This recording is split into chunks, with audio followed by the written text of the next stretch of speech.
फुसफुसाते जंगल के पास एक छोटा सा गांव था। गांव शांत और प्यारा था। खुशहाल लोग वहां रहते थे। उनके पास कुछ फुद्दू सी भेड़ें भी थीं। ये भेड़ें हरे भरे मैदानों में चरती थीं। मैदानों के आगे फुसफुसाते जंगल थे।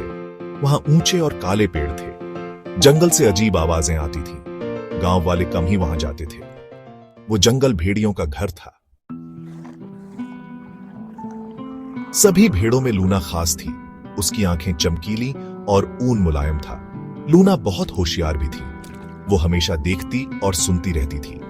वो हर चीज से कुछ न कुछ सीखती थी। एक दिन लूना ने खतरे को भांप लिया।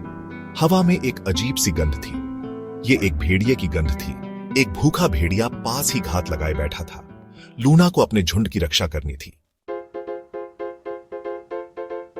लूना ने जल्दी से सभी भेड़ों को इकट्ठा किया। हमें शांत रहना है और साथ रहना है, उसने फुसफुसाते हुए कहा। मेरे पीछे आओ।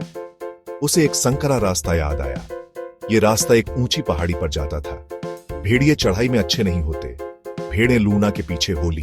वो डरी हुई थीं, लेकिन लूना ने उन्हें हिम्मत दी। वो पहाड़ी पर पहुंचे और जल्दी से चढ़ने लगे। ऊपर पहुंचकर सब एक साथ हडल्ड हो गए। भेड़िया पहाड़ी के नीचे आ गया। वो गुर्राया और चिल्लाया। उसने चढ़ने की कोशिश की, लेकिन पहाड़ी बहुत ऊंची थी। भेड़ें सुरक्षित थीं। लूना ने भेड़िए को चकमा दिया था। थका हुआ और निराश भेड़िया जंगल में वापस चला गया। भेड़ों ने लूना का जश्न मनाया।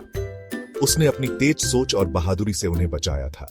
उस दिन से लूना उनकी रक्षक बन गई। उसने उन्हें सतर्क रहना, बहादुर बनना और हमेशा एक दूसरे की मदद करना सिखाया। होशियार भेड़ लूना की वजह से झुंड हमेशा खुशी से रहा।